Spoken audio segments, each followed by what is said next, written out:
I still remember that sick feeling being at Arrowhead Stadium covering the game. And Patrick Mahomes hurt his knee.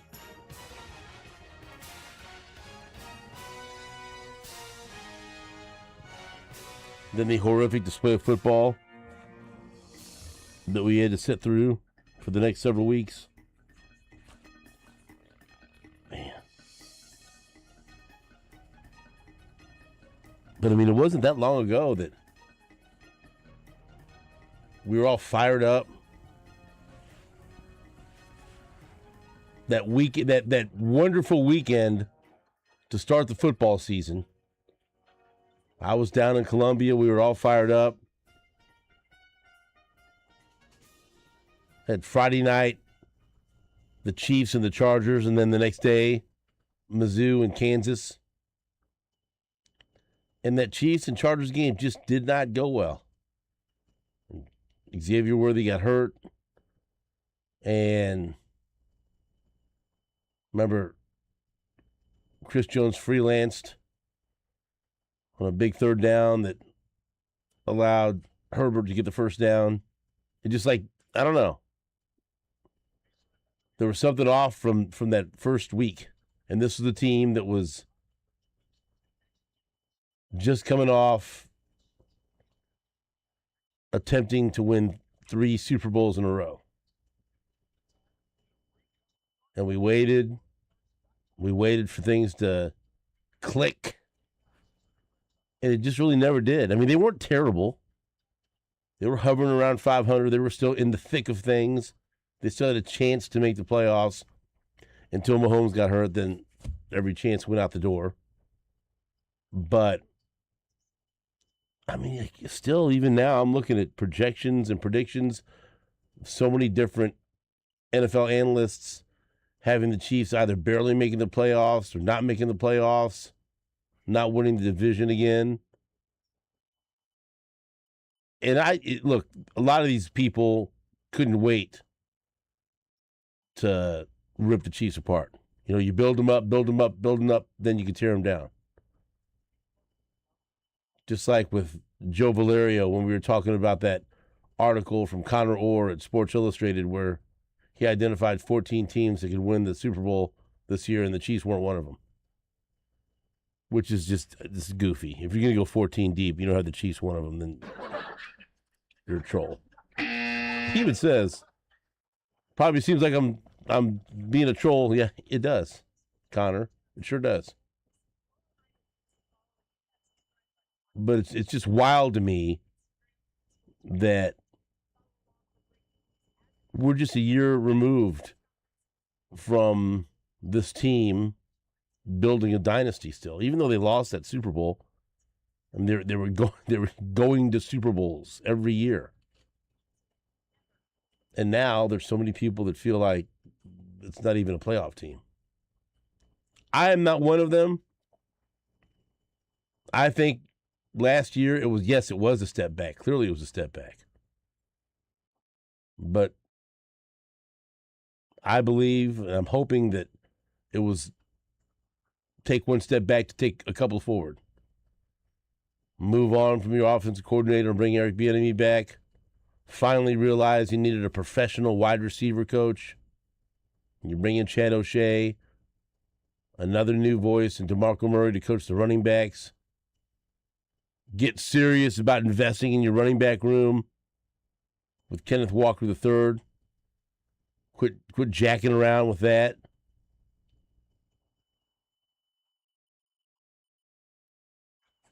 And so, look, I'm excited every year to go to training camp. I look forward to it very much. I like spending time in St. Joe. I love going to Stony Creek. I love my dinners at Frederick Inn. I love my happy hours and my weekends at the Hi-Ho. A lot of reasons I like going up to St. Joe. I like going to get the Nutella pizza for my daughters at Lazzarone. You ever had that Nutella pizza? No. Oh, buddy. That sounds terrible. Oh, are you kidding me? It's like a dessert pizza.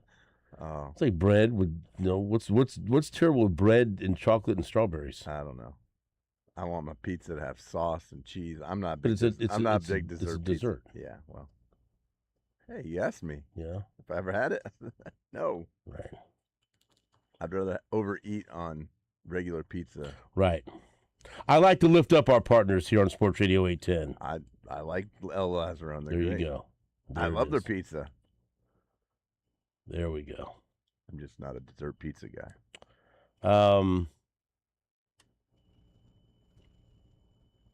I love you, Saint Joe. Don't listen to him. What the hell? Positive segment. We're being positive today. You asked me about Nutella on pizza. I didn't ask you what you thought of it. I said, have you ever had it? You could have just said no, and that was it. We could have moved on right from there. Yeah. But I'm even more excited to go up next week. I'm even more excited. And look, and hey, did we all get spoiled? Sure we did. Did we all get spoiled with the Chiefs thinking every year they're going to win the division? I got to the point where I thought as long as Mahomes is the quarterback, they're going to win the division every year. And yes, I do realize even if he had stayed healthy last year, they weren't going to win the division. But they still had a slim chance at a wild card.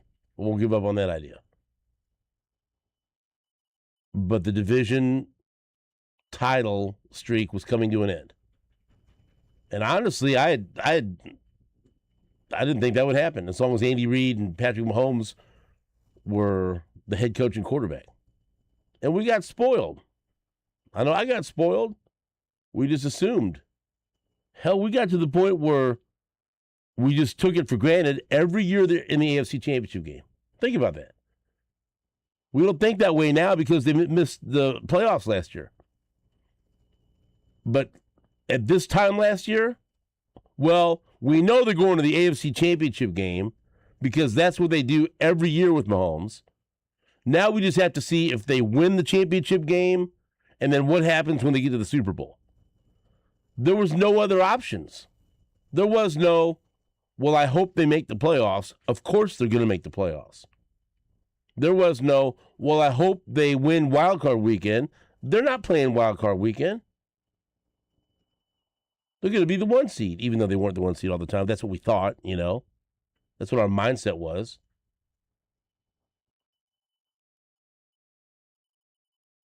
But it just all, you know, it all came crashing down, and it wasn't gradual. It was Super Bowl, Super Bowl, Super Bowl, and you're out of the playoffs and Mahomes is hurt. And so I think it was, I mean, it made me understand that I took all this stuff for granted, and I just assumed that greatness would happen every year.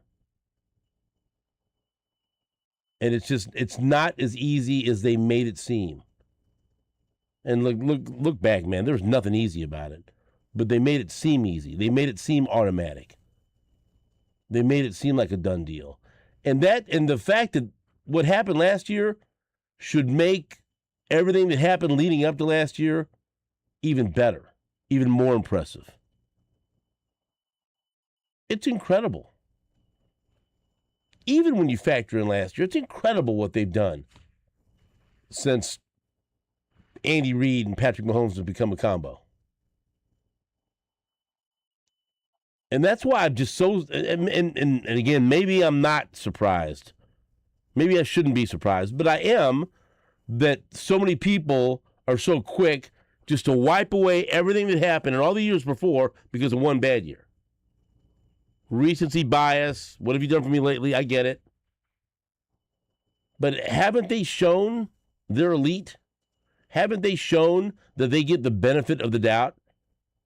Haven't they shown that it's more likely that last year was a hiccup and they're going to come back guns a-blazing this year and be right back where they're supposed to be competing for a Super Bowl championship? I mean, what's more likely? And so I can't wait to get up there. And again, you know, I keep picking on Connor Orr because that's the most recent article that I read, just to be so dismissive of what Kenneth Walker can mean to this offense. Just underestimating how dramatic the upgrade is from Kareem Hunt and Isaiah Pacheco. And again, I hate bringing those guys into it because I love Kareem Hunt. And he came off the couch and played good football for the Chiefs for a couple of years when they desperately needed him. Where would they have been without him? And his success on fourth and short and in short yardage situations and just being a motor back there and just being an effort guy. But he's old for a running back.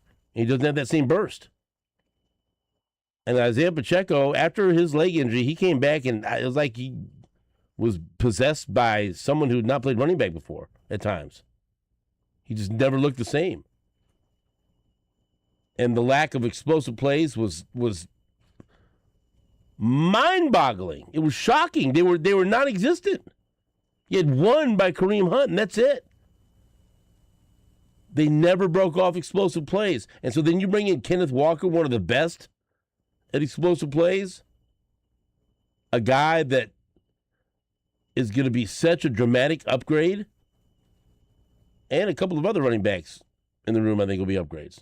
Just the room in its entirety. You cannot underestimate and be dismissive of what a big impact that is. It will help change this offense and give this offense what it needed. Explosion. Big play, big threat. The threat of a big play. The threat of a real running game that could punish you. There was no punishing. The only thing that was punishing was to watch the Chiefs try to run the football last year. It's punishing for us. Mahomes coming back from the knee injury, all indications are he's good to go now, which is miraculous. But again, who are we talking about here? The guy that dislocated his kneecap in a quarterback sneak and then came back to lead his team to a Super Bowl win? The guy that had a terrible ankle sprain where he was hobbled and we were worried whether or not he's going to be able to play in the playoffs. But then weeks later, he's running past the Philadelphia defense, leading the Chiefs to the game-winning drive. That guy. Yes, that's who we're talking about. And so you're really going to be surprised if he's back and back to being Mahomes so much earlier than expected? You shouldn't be. How many times does this guy have to do something spectacular for you to understand that's just what he is? Hey, what's up? Like Michael Jordan, we'll gotta say like Tom Brady, like the great athletes we've seen. As Jake says, like Messi. Give me another name then. Like Pele. Okay. But that's what you get. That's what you get when you're watching one of the GOATs, when you're watching greatness. This is another chapter. And in a couple of years, how are we going to talk about this, Jake? Oh, remember when people were doubting him coming back from the knee injury? And remember the year he had? Came back and just lit it up like he never missed any time. That'll be another chapter in his greatness. Hey, Vegas still favors him. I put a lot of weight in that. Chiefs are still the odds-on favorite to win the division. Yep. Right. So. And so you have 10.5 wins. Vegas still has them at, and I think they're plus 180 to win the division, plus 160. So yeah, they have a defense where they've invested heavily in the defensive line. And anybody dismissing Walker being added to this offense is insane. They didn't watch very much Chiefs football last year. It's such a dramatic upgrade. The whole running back room, really. And I was listening to Petro talk about the defensive line, and I totally agreed. They've invested so much in this defensive line. If it doesn't work, someone's got to go. Someone didn't do their job. Whether it was the scouting department or whoever was responsible for drafting these guys or the position coach. I don't know if you go as high as a coordinator, but the steep investment in this defensive line going to need to see something special. And there's no reason we shouldn't. Because what have we had to see the last couple of years with the Eagles and the Seahawks?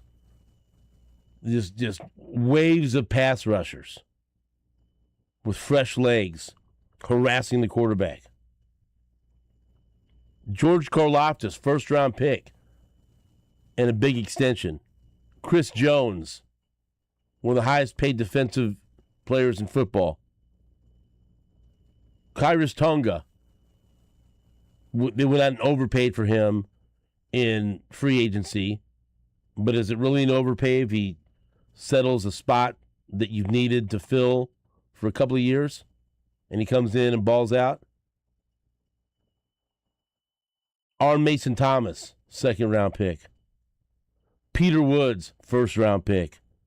Omar Norman Lott, second-round pick. Ashton Gelati, third-round pick. All from the last 2 years. And then you get your wild card and Felix Uzama, who, no matter how you describe it, they invested a first-round pick in. So if you're telling me that he can't be good enough to be the eighth guy on the defensive line, he can. If he figures things out. But that's a steep investment in draft picks and in money. And so the expectation, and that's why I tell you, Peter Woods is the Peter Woods he was supposed to be last year. And it turns out that Clemson, he had a different role at Clemson. Clemson sometimes things go wrong. I just talked about it with the Chiefs. Things went wrong last year. Things have not been going well for Clemson. The top 5 talent he was supposed to be, good night. And yeah, they have some really good corners, including Trent McDuffie, that they have to replace. But they also took a guy number 6 overall who I expected to walk right in and be a stud. Because he better be for what they gave up. And they are very good at evaluating corners. I know you're worried about safety, but nobody talks about Aloy Gilman. Kind of a forgotten guy after all, because that move was made early, and then a bunch of moves were made afterwards. I love that move at safety. And I also love the idea of Shamari Connor playing a more natural safety position. I agree with that. Of course you do. But Brian Cook was a stud last year. He was. Last couple of years. So, look, sure he was. It's a concern, but look, they've made moves to shore up that gap. And hopefully the line helps the whole secondary. And don't minimize what just the presence of Snead can mean. If he's got anything left. Right. So I'm very excited that quarterbacks, rookies, and injured players report today. And Andy Reid will speak later on. Later on today, you'll hear Andy Reid talking about training camp. So it's on, baby. Yes, we'll still talk about the Royals heading into the trade deadline. Yes, we'll talk about other things. College football's right around the corner, too. You don't think I'm all lit up for that? Hell yes, I am. But man, I can't wait to get the horrible, nasty, filthy taste of that season out of my mouth. And to have Andy Reid and the Chiefs tickle my tonsils with a new season. Kansas City, get ready. Because the Chiefs will tickle your tonsils with 2026.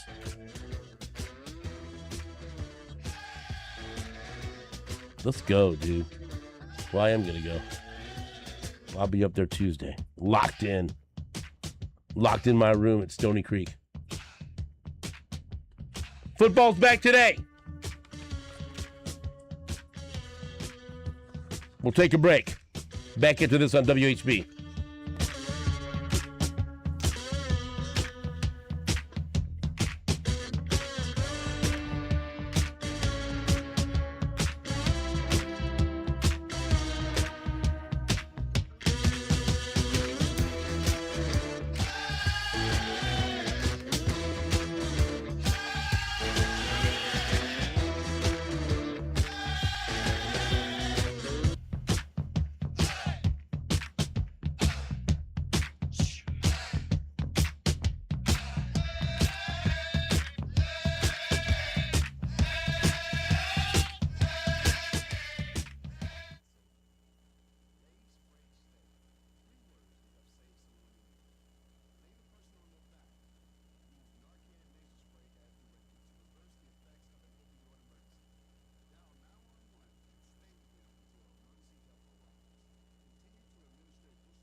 Welcome back to New Day with SSJ on Sports Radio 810 WHB.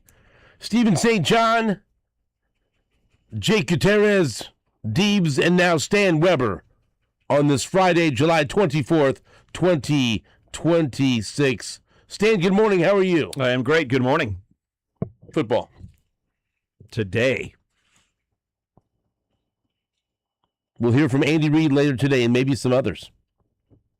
Patrick Mahomes. Maybe. We know Andy for sure. Doesn't get any bigger than Andy and Patrick if they both talk. Off and running. Here we go. So I wrote down